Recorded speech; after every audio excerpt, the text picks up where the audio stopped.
Thanks for tuning in to the Palm Beach Podcast, a weekly show highlighting people making a positive impact in our community.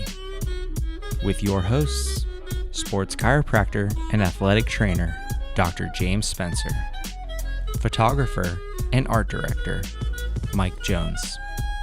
Our show is brought to you by Pumphouse Coffee Roasters, Hopportunities in Delray Beach, and the Lotus Travel Company for retreats and tours in Palm Beach County. Hello, and welcome to the Palm Beach Podcast. My name is Mike Jones. I am hanging out at Media Zone with some fabulous human beings. Dr. James Spencer, how you doing today, buddy? Always a pleasure to see you, especially here in South Florida. Sunny blue skies out there today. Fortunately, every day. And I believe we have a wonderful artist in the studio with us right now, don't we? Unique guest today. Yes. Carla Hagan, who is a calligrapher, engraver, just fascinating artwork. Why don't you introduce yourself? Well, I'm Carla Hagan, and I'm a calligrapher, and I do all sorts of art as well. And I've married the calligraphy to the engraving, and that's kind of propelled my business greatly. It's so unique and so cool. And how we met, I'll tell that story. I was at the Ben Hotel, and you were doing some engraving for Father's Day gifts. Yes. And I was just so fascinated at how unique this was. I had never seen it before. So I said, all right, we got to get you on the Palm Beach Podcast. So thank you for coming on. Thank you for inviting me. Yeah. So tell the guests a little bit how you got started and really where the business is at in Palm Beach. Well, long time ago. In a galaxy far away. I was a little girl in Hawaii, and my Nana lived in Vancouver. So every summer I would spend with her. And she was an artist herself and quite a character, but she would introduce me to the watercolor and oils, and they were okay. But then once she introduced me to calligraphy, I really loved it. And it's just always had played a part in my life ever since. So through different stages, it's had a very important meaning. And so it just grew basically from anywhere from therapy to a hobby to now a business. So coming full circle with that. Yeah, no, it's so cool to see that, like we were saying earlier, that obviously this is deeply rooted in your DNA and something that's you're very passionate about, and it shows with your artwork. Well, yes. And so I think that's what inspired me too, to start teaching it, because it's just like to carry it on. Like you said, it is a lost art. So if I can share my gift with others, then I love to do so. So that's... Yeah, we were saying before we went on the air today, like maybe I could write a letter in cursive, but it would take me like 20 minutes. And I would have to like actually think about it, because like, what were we in elementary school when they taught you? And now they don't. Most elementary schools don't. Yeah. So that's why most people under the age of 27, unless you've been at a private school, they can't read it. So these millennials just scribble their initials, and they're I don't like, know that's how my they signature. have a signature, but so They don't. Yeah. Except my kids. I like that. But, Well, and I can say, just coming from a design standpoint, because I got my my bachelor's at UNF in Jacksonville in graphic design, and they actually made us take art history classes. Okay. So you have like an appreciation for like the finer things, because everyone just thinks they have a laptop and Photoshop, and now they're a graphic designer. Oh, for sure. And it was a limited access program, and I'm really glad that it was, because now I can look at something like this and have like a really deep appreciation for, one, the amount of time, and two, like the talent that goes behind it, because you can bullshit a bullshitter only so far. Like when you do a portfolio review, it's like, I know how long it took you to do that. And so looking at the pieces on the table here, you can tell that there's a lot of thought and effort, and there's no messing up, right? There's no eraser on the back of that thing? No. Well, not on the engraver. So I have learned. So I just recently do some work for Pernod Ricard. They're a liquor company and a supplier. So they have probably 150 names under their belt. But one was a Jameson. It was a special bottle. But anyways, there was copper and whatnot. And I was given the wrong name on my list. And so he was like, uh-oh, because this is very expensive, very rare. You can't find it anywhere. So I was just like, I mean, it was nowhere near what it was supposed to be.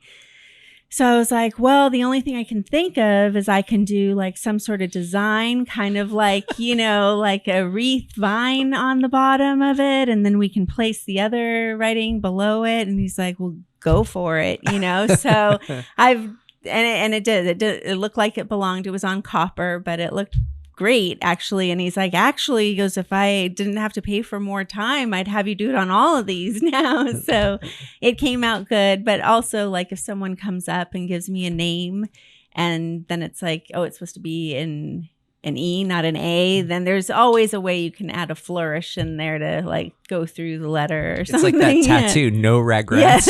Yeah. Usually there's a way. Yeah. Whoops. Yeah. Just so permanent ink, you know. Yeah, mistakes happen, but or the other thing is, like, if it's a very expensive bottle, then I will take a white, it's like a white crayon pencil. So I'll say, is this what you want? And then have them approve it before doing it. So, You learned that. Yeah. Yeah, that's a smart move. Yeah. Almost like a tattoo. Yeah. Are you sure? Yeah, I would hope they do that. I don't know. I haven't had one, Me but neither. okay. But yeah, I would hope so. That's funny. So tell the listeners a little bit about, you know, how we were talking about your 13 mentors and Yes. So I learned from my grandmother. She introduced it to me. But through the years, once I got more interested in it and older, I couldn't find any classes. It was only kind of like an art store class, which, you know, I could safely say that I knew more than what they were giving. So when I decided to get more serious about it is when I looked up, and it's IAMPIT, it's International Association of whatever penmen. Sure. So it's a long acronym, but anyways, through them, and they usually do a conference once a year, I was able to find out about, you know, who were the 13 master penmen in the world. And it's everyone from Michael Sull, who did Spencerian, kind of like the Coca-Cola sign. So he was Reagan's calligrapher.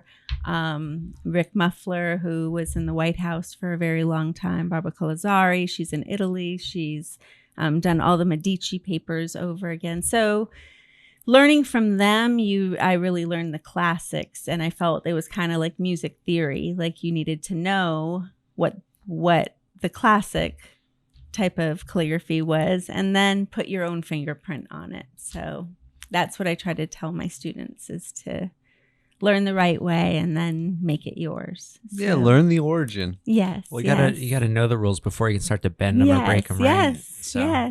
I like that. And it's cool to see how all of those people you have listed actually have created a little bit of history as well with their penmanship. Yes, for sure. And I know it sounds morbid, but even when people in my family have passed and I'll be asked, well, you know, what do you want or whatever. It's terrible to say, but I always want something that was in their handwriting, you know, that's so special to me. Yes.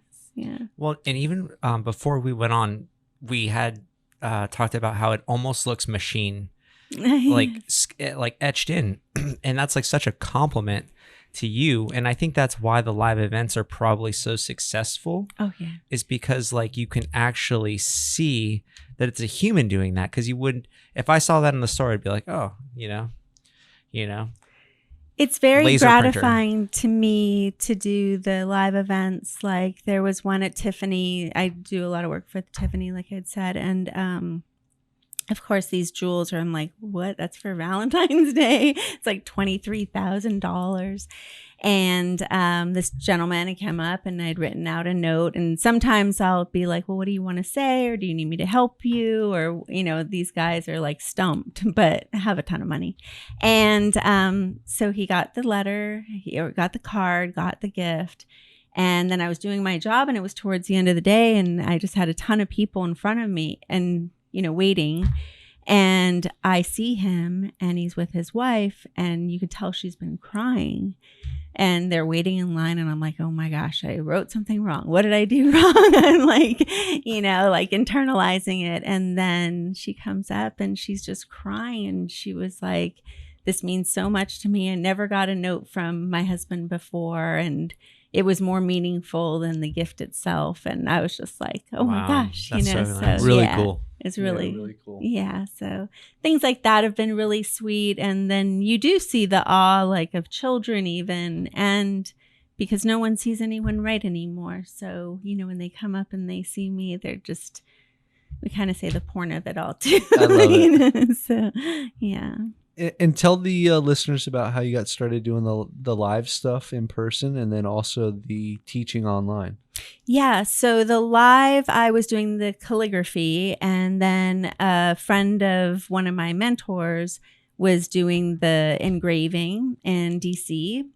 And she thought that I would be a good fit because many calligraphers, like most of my friend calligraphers, are introverts, which I'm a introverted extrovert. So I was nervous to come here, and I'll probably need a nap afterwards. You're doing well. I can put on a kind of a good front. But so yeah, so they're very, very uncomfortable to have like anyone watch them, much less do it live. So that I was comfortable doing that, and you know, the money making part of it is much more when you're doing it for these exclusive stores and whatnot. So she was like, give it a try.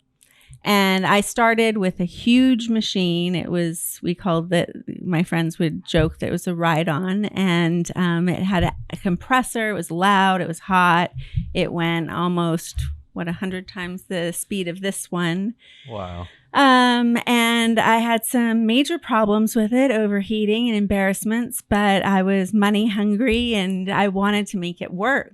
And there is a rush that you get when you're doing these live events. So I really did like it and I wanted to continue. So I did a ton of research, engraved everything in my house, and you're like, oh yeah, we haven't gotten this piece of glass yet. Yeah, and tried. This is probably the 6th machine of different brands, and until I found the right one. And at one of Tito's events, he wanted me to be able to be portable, and you know, I was like, geez, like I came from this huge machine to one maybe double this size. Well, hold it up too. I was So gonna we say can, Yeah. Oopsies. So this is Mstizia, and it's that just plugs right into the normal wall. well, actually, you can charge it, so it's battery operated. So I wireless. can put it on a holster and walk around and engrave all your stuff in here. So, yeah. So, and the battery lasts for about 10 hours, so it's good for a full day. Yeah. So this has worked really well for me and for calligraphers too, because some people will get really excited, as I can imagine, and go to Home Depot and get a Dremel, but a Dremel vibrates a lot, which is not good for any artist to have that vibration. Carpal tunnel on the way. Yeah, right. Yeah, or like a major headache too. So yeah, so this does not vibrate, and it's, you know, great for, you know, hand placement and everything. Yeah. Are there any different like tips, or is it all one? Yes. How does that work? So there's many different tips. I have ones that range from, Because obviously the thicker or thin, the thickness of the line is probably what you're controlling. Are there ones that are on angles? Right. Oh, wow. Yeah. Oh, wow. Okay. and there are angled ones. These are mostly all round because that's what I usually use for Wow. events. But as you can see, like with this, the firefighter one, there are like rubber burrs as well, so that'll smooth things down. There's stone ones, there's jade ones, so that can work with like a 3-dimensional effect, which is Fascinating. obviously more like a commission piece, not Sure. something you would do in a store. And then there's little tricks that I use, like Yeah. graphite paper, because I would not be able to freehand Sure. something intricate like that. Yeah, and so that's basically it. I always have a backup machine with me, so in case this one happens to die. And yeah, and then you rub in the color. So I don't think I did it on here because It's already one, popping. Yeah, the we're- silver comes out. But on this one, I use silver because that was the accent color for that bottle. So That's usually beautiful. gold or silver works best. That's beautiful. Yeah. So Well, so I can just say that I learned very early on in my design program that I was not an illustrator. why? Like, and I liked typography, but like the actual pen to paper of the illustrations and like drawing people, I'm like, okay, no. But I was great with photography and layout and picking the fonts and everything. And so I know the amount of like thought process and effort and time that goes into these types of pieces, and it really truly is amazing. Like, it's hard. I'll zoom in as best as I can online for the people that are watching on YouTube and Instagram to see. But yeah, like really truly special. Like tell us about the Palm Beach podcast one. Oh yeah, so this is Corksicle, and I have a partnership with them, and so I have some of their products, and I just thought, I didn't know what you guys drank because I looked at the other podcast, but I just saw water, so I was like, well, you can put water in here. I love it. I love it. And there's a palm tree on there. Yes. So, I just engraved with the diamond burr into this. And because there's silver under it, it just pops and it doesn't rust because it's a good product. But yeah. And so that'll stay forever and ever. That's really cool. Thank you. You're welcome. Yeah, You're thank you. welcome. I'm sure we can find some water to put in there. Yeah, I heard you guys got some special water. Oh, yeah. So, and then with the classes, I had a lot of calligraphers that were like, oh my gosh, like, this is so great. Maybe I could do this, And I said, well, even if you're uncomfortable doing live events, you can always do things. There's different business ideas to do out of your home or for orders or whatever. So, and I said, but the potential to make much more than just doing envelopes or whatever is great. So to use your gift in another way. And so I started teaching the classes because I felt I was knowledgeable enough, having gone through all my machines and finding the perfect materials and what works on what, as far as, because there's carbide burrs as well as diamond burrs, on metals and on glass and even on plexiglass. So so I started scheduling workshops across the country, and then I did one in Canada, and then all of a sudden, as we were rounding everything out, I think there were 2 that I had to cancel because of COVID. And but luckily in that time I had there's a great deal of calligraphers in Singapore and in India. And so they were like, can you do an online class? And I was like, That's yeah, I don't so think cool. I'm going there. So I was, as much as I am against online classes for this type of artwork, because I don't feel that I could teach it as well as I can in person. I don't feel that I'm doing the best job, because you really do have to like physically manipulate someone when you're teaching. You're like, it's like tennis. A yoga class or something. You're like, no, exactly. push her this way. Yeah, or sit this way. I mean, there's like shoulder placement. I mean, yeah, even when I've taught friends and whatnot. So, but yes, so that was great that I already had those scheduled. So I went on from there and did, I guess, 3 or 4 more rounds of online classes. But it's a hard connect, online. Go ahead, Mike. Well, you can teach like theory, but there's something to the feel, right? Right. With this type of stuff. Right. And sometimes you just have to see somebody do it in person. Yes. You know, and there's almost like a way that you carry yourself. And I totally get that where like the hybrid model might not be like totally applicable, but you could probably share some tips. Right. But for a true like, here's how to get started, you probably do want to be on a one-on-one type situation. It worked perfectly. I mean, people did learn, and they were able also to cultivate their websites and all of that. And then also it was kind of a support group. I felt, I almost felt like bad leaving them. It's like, okay, so we're done. But yeah, everyone has stayed close, and those relationships, I mean, it's over 6 weeks. So yeah. That's incredible. That's incredible. And really the attention to detail on everything that you've done here is just fascinating. It's there's practical application, but there's also an art to this. And it shows in what you've presented here, and then the stuff that you share online as well. Oh, thank you. Thank you. I truly do love it. And it was really, as tough a time as it was great. When we first locked down, I didn't know what else to do, but to reach out to vendors and whatnot and just like write them notes. It was like, you kind of dive deep inside and think like, well, what would make me feel better? Correct. And I kind of try to live that way. So, so did that, or like, what can I do? Could you give a bottle to someone to cheer them up or something? Wine always works. It does. Like, It take does. this. It does. And also, though, it kept, on a business person, which I don't feel I'm the best business person, but like they would say that kept your relationship alive, and so, but it was all genuine. It wasn't. No, clearly. Yes. Yeah, clearly. I was going to ask, can you talk about that Veterans Day piece? Because it looked really fragile. It was like the blue and green. It almost looked like a slice of like a rock. What are we talking about?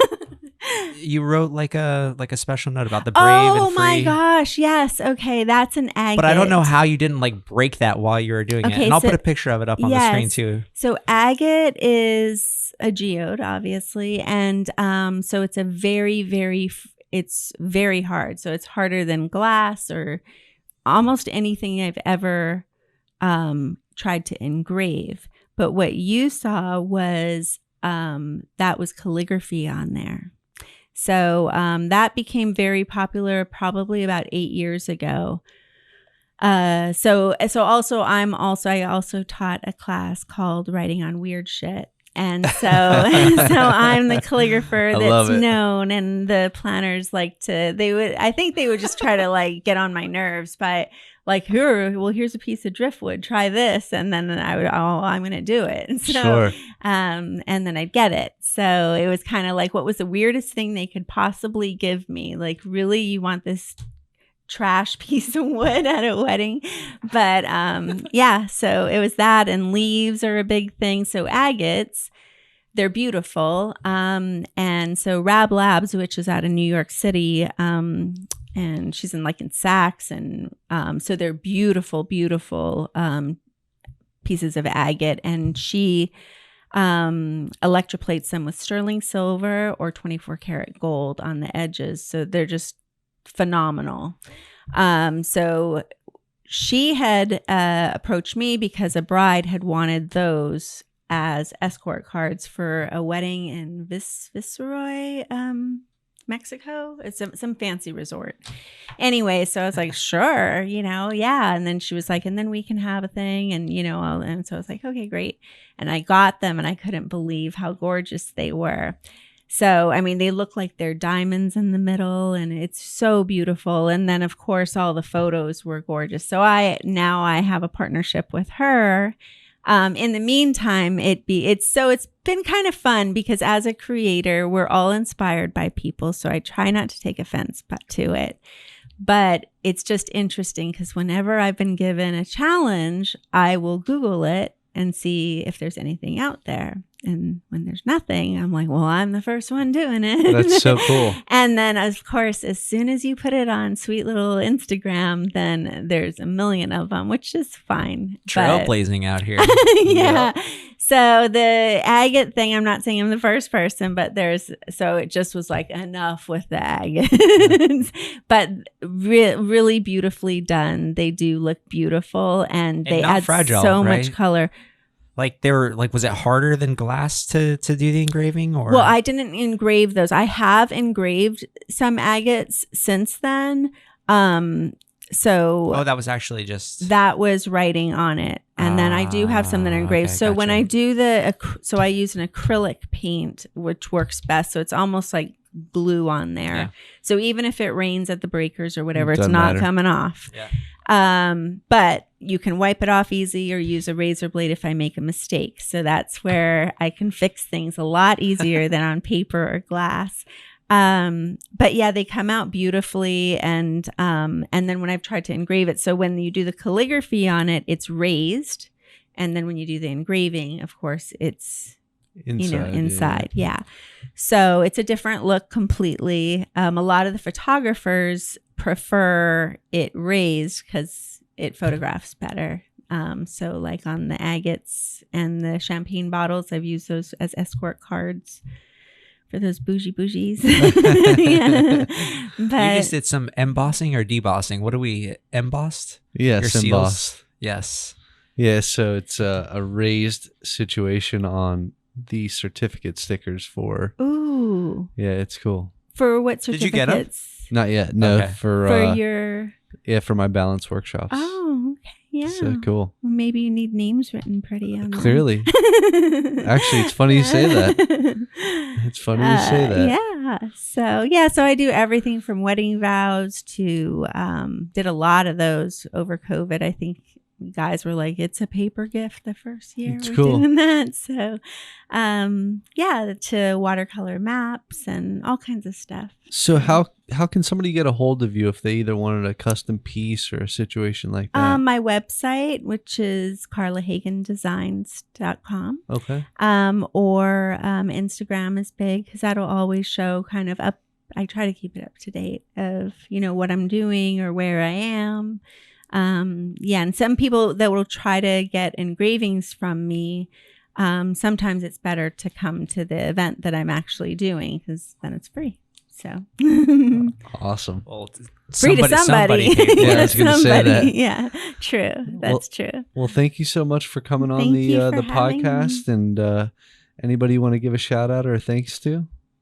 Well, Josh, for supporting me. That's awesome. It's cool to see good people doing good things. So keep up Thank the good you. work. And Thank you.